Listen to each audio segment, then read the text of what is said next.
नमस्कार। इस वक्त के बुलेटिन के साथ मैं हूं आशीष प्रमोद गोस्वामी। तो राष्ट्रपति रामनाथ कोविंद अयोध्या दौरे पर रहे। इस दौरान सबसे पहले राष्ट्रपति ने प्रेसिडेंशियल ट्रेन से अयोध्या रेलवे स्टेशन पर वो पहुंचे, जिसके बाद वहां आयोजित कार्यक्रम में वो शामिल हुए।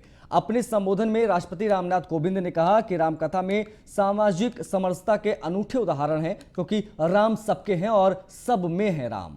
अयोध्या जंक्शन रेलवे स्टेशन पर पहुंचे, जहां उनकी अगवानी मुख्यमंत्री योगी आदित्यनाथ करते नजर आए। राष्ट्रपति के साथ राज्यपाल आनंदीबेन पटेल भी मौजूद रहीं।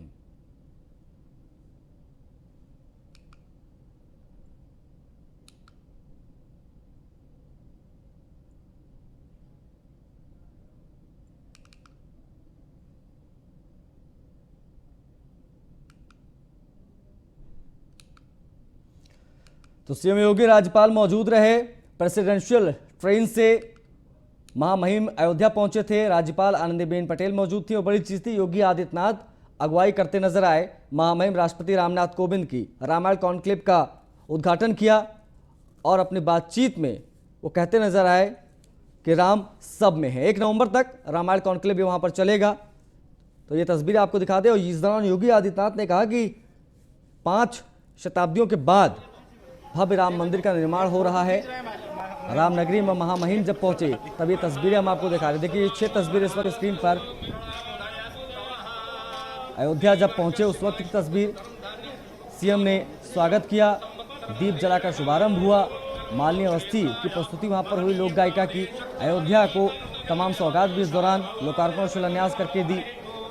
महामहिम राष्ट्रपति रामनाथ कोविंद ने एक पुस्तक का विमोचन भी करते नजर आए। महामहिम राष्ट्रपति रामनाथ कोविंद। तो ये 6 तस्वीरें इस वक्त हम आपको दिखा रहे हैं अयोध्या दौरे की, जब आज अपनी प्रेसिडेंशियल स्पेशल ट्रेन से राष्ट्रपति रामनाथ कोविंद भगवान राम की नगरी अयोध्या पहुंचे। सूबे के राज्यपाल आनंदीबेन पटेल मौजूद रहीं, साथ में सीएम योगी आदित्यनाथ अगुवाई करते नजर आए। कई कार्यक्रमों में गए वो। हनुमानगढ़ी पहुंचकर मत्था भी टेका। राष्ट्रपति रामनाथ कोविंद ने रामलला विराजमान के दर्शन किए। 1 नवंबर तक अयोध्या में रामायण कॉन्क्लेव होगा। ये तस्वीरें हम आपको दिखा रहे हैं। 4 तस्वीरें इस वक्त आपके स्क्रीन पर देखिए।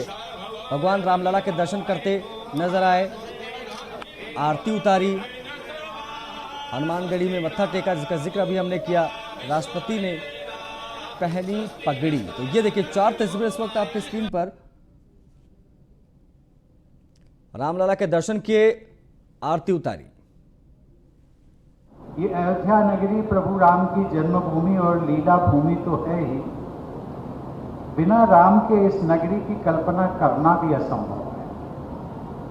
राम और अयोध्या के संबंध को संस्कृत के महाकवि भास की महान कृति प्रतिमा नाटकम में भरत के संवाद द्वारा इन शब्दों में व्यक्त किया गया है।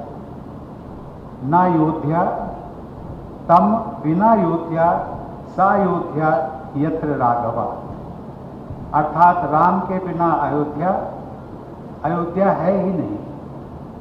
अयोध्या तो वही है जहां राम है। इस नगरी में प्रभु राम सदा के लिए विराजमान है, इसलिए ये स्थान सही अर्थों में अयोध्या है। सनातन धर्म परंपरा में वैष्णव उपासना को सबसे बड़े प्रतीक और त्रिदेवों में विष्णु के अवतार भगवान राम की जन्मस्थली होने का सौभाग्य भी इस नगर को प्राप्त है। यह अयोध्या के लिए अत्यंत गौरव की बात है कि अवधी साहित्य के सबसे लोकप्रिय ग्रंथ रामचरितमानस का लेखन भी अयोध्या धाम में संपन्न हुआ था। देश के सांस्कृतिक मानचित्र पर अयोध्या अकेला ऐसा शहर है जहाँ से धर्म और मर्यादा के विभिन्न पंथों और संप्रदायों को मानने वाले लोग मौजूद रहे हैं। इस धरती को जैन धर्म के 5 प्रमुख तीर्थंकरों ऋषभदेव, अजितनाथ, अभिनंदननाथ, सुमतिनाथ और अनंतनाथ की जन्मस्थली होने का गौरव प्राप्त है। वास्तव में जन जन के राम है और व्यापक आस्था के प्रतीक मर्यादा पुरुषोत्तम भगवान श्री राम है। आपके नाम के आगे भी राम से ही जुड़ा हुआ है। मुझे लगता है कि देश के अंदर जब हम लोग इन सब बातों को देखते हैं तो नाम, किसी भी नाम के साथ सर्वाधिक अगर कहीं कोई नाम प्रयुक्त हुआ है तो राम का नाम प्रयुक्त हुआ है। भगवान राम इस बात को ये चीजें प्रदर्शित करती हैं कि हम सबके आस्था में, हमारे श्वास श्वास में, रोम रोम में राम बसे हैं और राम के प्रति ये सनातन आस्था ही अयोध्या में श्री राम जन्मभूमि मंदिर निर्माण के मार्ग को प्रशस्त करने में पूज्य संतों के और हमारे विचार परिवार के उस आंदोलन के परिणाम स्वरूप, इनके संकल्पों के फलस्वरूप वह दिन आया था जब 5 अगस्त 2020 को आदरणीय प्रधानमंत्री जी के कर कमलों से अयोध्या में भव्य राम मंदिर के निर्माण कार्य का शुभारंभ हुआ है और आज इन स्थलों का, पवित्र स्थलों का दर्शन करने का सौभाग्य हम सब। काबुल एयरपोर्ट पर एक बड़ा धमाका हुआ है। इस वक्त की बड़ी खबर से आपको रूबरू करवा दें। एक बार फिर से काबुल एयरपोर्ट दहल उठा है, धमाका हुआ है। इस वक्त की बड़ी खबर आपको बता दें, अभी कुछ दिन पहले ही धमाका हुआ था, सिलसिलेवार बम धमाके हुए थे, लगातार धमाके हो रहे काबुल एयरपोर्ट पर। अब एक और धमाका, बड़ा धमाका। यह तस्वीर भी इस वक्त हम आपको दिखा रहे हैं, एक्सक्लूसिव तस्वीर देखिए। काबुल एयरपोर्ट के पास धमाका हुआ है। अमेरिका ने भी इसको लेकर अलर्ट जारी किया था, कई देशों ने अलर्ट जारी किया था, कई खुफिया एजेंसियों ने अलर्ट जारी किया था कि काबुल एयरपोर्ट के पास एक बार फिर से हमला हो सकता है, धमाका हो सकता है। और यह तस्वीर भी अब सामने आ चुकी है। देखिए आखिर किस तरह से काबुल में एक और बड़ा धमाका हुआ है। अब इस धमाके के पीछे कौन है, किसने इसकी जिम्मेदारी ली, भी आपको बताएंगे। लेकिन सबसे पहले तो ये तस्वीरें देखिए कि आखिर किस तरीके से काबुल में लगातार सिलसिलेवार बम धमाके हो रहे हैं। काबुल में एक और बड़ा धमाका हुआ है। तो काबुल एयरपोर्ट के पास यह धमाका हुआ है और ये धमाके की तस्वीरें इस वक्त हम आपको दिखा रहे हैं। लगातार सुरक्षा एजेंसियां जो हैं वो बोल रही थी अपने अपने देश के लोगों को कि वो जगह खाली कर दें क्योंकि वहां पर हमला हो सकता है। काबुल एयरपोर्ट के पास ये धमाका, इससे पहले जो हमला हुआ उसमें आईएसआईएस का नाम सामने आया था। आईएसआईएस ने इसकी जिम्मेदारी ली थी और कहा था कि हमने किया है। और अब ये तस्वीर देखिए काबुल में क्या स्थिति है, क्या मंजर है।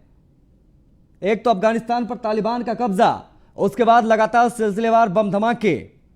शायद इसीलिए आज हर कोई अफगानिस्तान छोड़ना चाहता है, वहां से भागना चाहता है अपनी जान बचाकर। अब ये तस्वीरें जो लगातार सामने आ रही हैं, एक्सक्लूसिव तस्वीर इस वक्त आपकी स्क्रीन पर देखिए कि धमाका हुआ है, जान माल का कितना नुकसान हुआ है ये भी आपको बताएंगे। लेकिन ये देखिए इस वक्त की बड़ी खबर आपको दिखा रहे हैं, स्क्रीन पर देखिए और अंदाजा लगाइए क्या मंजर है, क्या आलम है वहां पर। काबुल में एक और बड़ा धमाका, लगातार हमले हो रहे हैं वहां पर।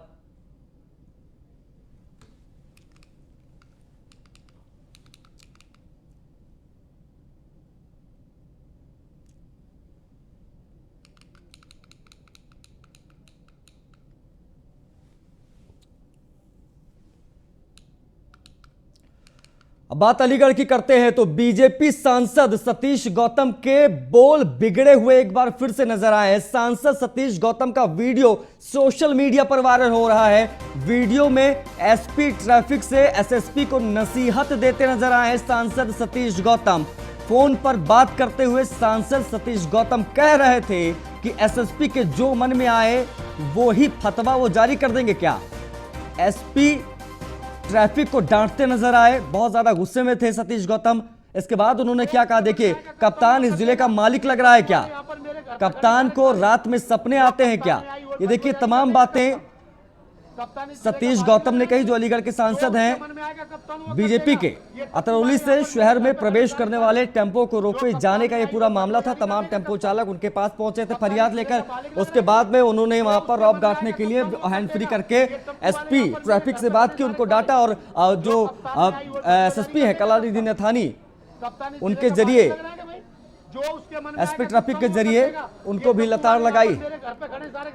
क्या था पूरा मामला जरा वो समझिए। जाम होने की वजह से सिर्फ 800 सीएनजी लगे ऑटो का परमिट दिया गया था। एसएसपी कलानिधि नथानी का फरमान था कि शहरी परमिट के अनुसार ऑटो चलेंगे, देहात की ऑटो देहात में चलेंगे। उनकी संख्या हजारों थी। शहर में प्रदूषण जाम की समस्या खत्म करने के लिए पूरा फैसला लिया गया था। बिना परमिट के अलीगढ़ शहर में हजारों टेंपो चल रहे थे बिना परमिट और ओवरलोडिंग की शिकायत भी लगातार आ रही थी। शहरी विधायक एसपी ट्रैफिक दोनों ने मिलकर ये पूरा प्लान बनाया था। बड़ा सवाल यहाँ पर यह है कि मोटर व्हीकल एक्ट संसद में पास हुआ तो पुलिस सांसद से क्यों पूछे, ये बड़ा सवाल। देखिए, जब मोटर व्हीकल एक्ट पास हुआ, जो कप्तान में आई वो फतवा जारी कर देगा कप्तान। कप्तान इस जिले का बालिक लग रहा है कि भाई जो उसके मन में आएगा कप्तान वो कर देगा। ये टेम्पू वाले यहाँ पर मेरे घर पे खड़े सारे के सारे, जो कप्तान में आई वो फतवा जारी कर देगा कप्तान। कप्तान इस जिले का बालिक लग रहा है कि भाई जो उसके मन में आएगा कप्तान वो कर देगा। ये टेम्पू वाले यहाँ पर मेरे घर पे खड़े सारे के सारे, जो कप्तान में आई वो फतवा जारी कर देगा कप्तान। कप्तान इस जिले का बालिक लग रहा है कि भाई जो उसके मन में आएगा कप्तान वो कर देगा। ये टेम्पू वाले यहाँ पर मेरे घर पे खड़े सारे के सारे, जो कप्तान में आई वो फतवा जारी कर देगा कप्तान। कप्तान इस जिले का बालिक लग रहा है कि भाई जो उसके मन में आएगा कप्तान वो कर देगा। ये टेम्पू वाले यहाँ पर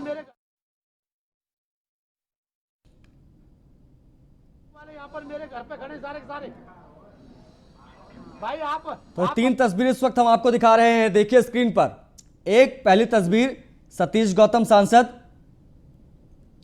एसपी ट्रैफिक से उन्होंने बात की, और एसएसपी अलीगढ़ की यानी कलानिधि नैथानी की भी हम तस्वीर आपको दिखा रहे हैं। बता दें कि आपको अभी कुछ दिन पहले ही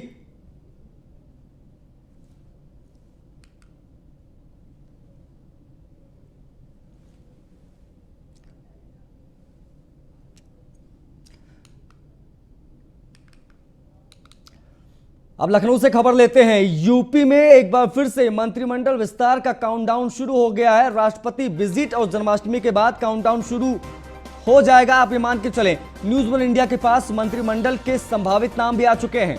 पश्चिमी यूपी में बनाए जा सकते हैं 2 मंत्री, जाट और गुर्जर। जातिगत समीकरण का ध्यान रखा जाएगा। समुदाय को संतुलन के लिए, जो समुदाय का जिक्र हमने किया, उनके संतुलन के लिए ये मंत्री बनाए जा रहे हैं। पूर्वांचल में पंडित और पिछड़ों को भी मंत्रिमंडल में शामिल किया जाएगा, और ये नाम हम आपको बताने जा रहे हैं। देखिए, यूपी में जितिन प्रसाद को जगह मिल सकती है मंत्रिमंडल में, इनको एक अहम मंत्रालय मिल सकता है। नाकारा मंत्रियों को हटाने का जोखिम सरकार फिलहाल नहीं ले रही है। चुनाव से ठीक पहले हटाने का जोखिम नहीं लेगी सरकार। कामकाज खराब मंत्रियों को सख्त हिदायत दी जा रही है, लेकिन हटाए नहीं जाएंगे, बढ़ोतरी होगी। सरकार और संगठन की तरफ से फेरबदल का काम, मंत्रिमंडल में फेरबदल का काम अंतिम दौर में है। ये बता दें आपको, जितिन प्रसाद का नाम भी सामने आ रहा है। ब्राह्मण चेहरे हैं, एक बहुत बड़े यूपी के, हाल ही में बीजेपी में शामिल हुए कांग्रेस छोड़कर। उसके बाद अब लगातार चर्चा हो रही है, एमएलसी बनाए जाने की बातें भी सामने आ रही है। लेकिन ये बड़ी खबर है कि राष्ट्रपति के लौटते ही और जन्माष्टमी के बाद ये काउंटडाउन एक तरीके से शुरू हो जाएगा। यूपी यानी योगी मंत्रिमंडल में विस्तार हो सकता है। दिल्ली में भी इसको लेकर बैठक हुई थी, और बैठक के बाद ये बात सामने आई थी कि अब मुहर लग गई है, नाम भी लगभग फाइनल कर लिए गए, और हम आपको ये नाम भी कुछ बता रहे हैं। जाट और गुर्जर समुदाय को संतुलन के लिए विस्तार होने जा रहा है। प्रियंका गांधी ने बीजेपी पर करारा हमला बोला है, निशाना साधा है। फेसबुक पोस्ट कर बीजेपी पर प्रियंका गांधी ने हमला बोला है।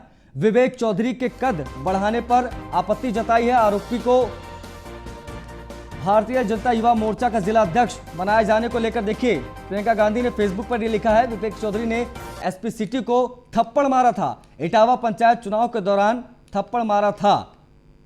अब भारतीय जनता पार्टी के युवा मोर्चा में शामिल होने पर बाकायदा उन्होंने फेसबुक पोस्ट किया है, और पोस्ट में क्या लिखा वो भी इस वक्त आपकी स्क्रीन पर देखिए। भाजपा ने उत्तर प्रदेश को गुंडा राज मुक्त बनाने का वादा किया था, पार्टी ही गुंडा युक्त बना दी।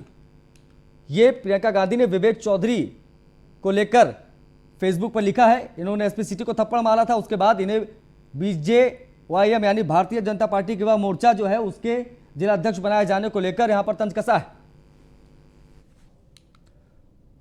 नोएडा के सेक्टर 104 में ग्राम हाजीपुर गांव में क्रिश्चियन धर्म परिवर्तन कर चुके 25 परिवारों को धर्म वापसी कराई गई। ग्राम हाजीपुर के महादेव मंदिर में हवन कर विधिवत वापसी कराई गई। ग्राम हाजीपुर में हवन करके लगभग 25 परिवारों को क्रिश्चियन परिवार से वापस हिंदू परिवार में आज वापसी कराई गई है। इस मौके पर अखिल भारतीय गुर्जर महासभा के पदाधिकारी, नेता और आरएसएस संगठन के कार्यकर्ता मौजूद रहे। अखिल भारतीय गुर्जर महासभा और आरएसएस के कार्यकर्ताओं ने कहा कि हम इस पूरे मामले की शिकायत करेंगे, धर्म परिवर्तन कराने वाले लोगों पर भी कार्रवाई की मांग करेंगे। वो सनातन धर्म जिसकी आधारशिला उसी पे चलता है, उसी पे पहले से बहुत दिन प्राचीन काल से सनातन धर्म को लोग मानते रहे, और सभी लोग एक ही धर्म से बिलोंग करते हैं, सभी एक धर्म को मानने वाले, पूरा देश एक ही धर्म को मानता है। लेकिन बीच में क्या होता है, कुछ लोग धीरे धीरे भटक जाते हैं, और मन भटक जाता है, किसी परेशानी में चला जाता है और वो रास्ता भटक जाते हैं। तो आज हमने एक छोटा सा प्रोग्राम किया है, जिससे हम अपने जो बिछड़े हुए भाई हैं, भटके हुए भाई हैं, उनको सही मार्ग इसी के साथ इस बुलेटिन में फिलहाल इतना ही। नमस्कार।